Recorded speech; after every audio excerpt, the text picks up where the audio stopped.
In this video, we're going to be focusing on using action buttons. Now, action buttons work very similarly to hyperlinks, except that instead of using a link, you use a button. So simply put in order to actually use this.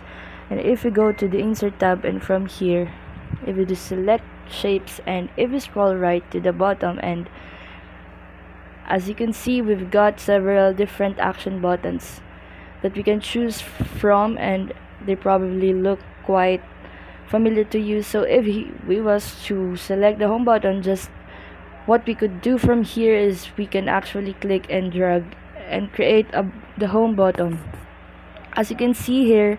And from here we can actually choose where to hyperlink these buttons to. So if I was to click this drop down arrow here, and from here, if we select slide, we could actually link it to our agenda slide, like so. If we select OK, or now if we select OK, now our agenda slide is going to act as our home slide. So in other words, agenda will be our home. So from here, what I'm actually going to do this, if I do a Control X on the keyboard to cut that, and let's just paste it in slide 1 here. So right now our home button is in slide 1, and from here, if we do an F5 to enter slideshow mode, and what we can do is if we click our button, it takes us to their agenda slide, right? So if we press escape to exit now, what if we actually wanted to apply our home button to all of our slides? What could we do? Well, in this case, if we go back to our first slide and we select the home button, and if we do a Control C, and now from here, if we go to view and we select the slide master, and now if we make sure that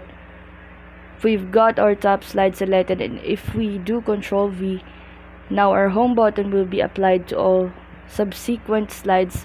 So from here, if we close the slide master, as you can see, we now have our home button on all of our slides.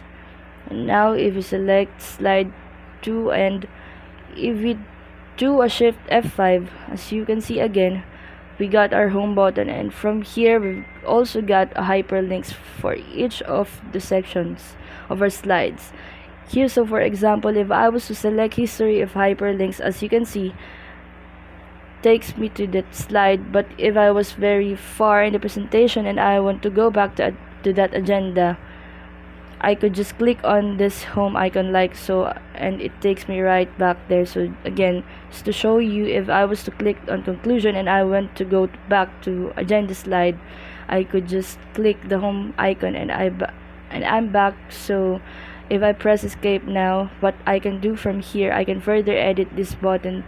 So now if we go back to our slide master, so if we select view, and now if we go to slide master, and now if you select that, make sure we've got our master slide. So from here, and now if you select that, and from here if we go to format in fact, and from here we can actually edit the style of the home button, like so if you want to. And we could also edit the fill color and the outline, and also add effects. And what we could even do, in fact, we could change this into an entirely different shape. So if we select edit shape and we select change shape, this could be, or this could make this a star if we wanted. And now we can even change the color as well. And now if we go back to slide master, and now if we close this, now our home button is a star, as this was the original. What I would have to do if I just delete this icon, as you can see, we've got off star beneath, and so now we have our home icon. And if you now go to slideshow mode rather, and from here if you just click as usual, and okay, great. So we're going for our presentation, but now we want to go back to agenda. So if I select the star icon, it takes us back to our agenda page, and that is an overview of using action buttons.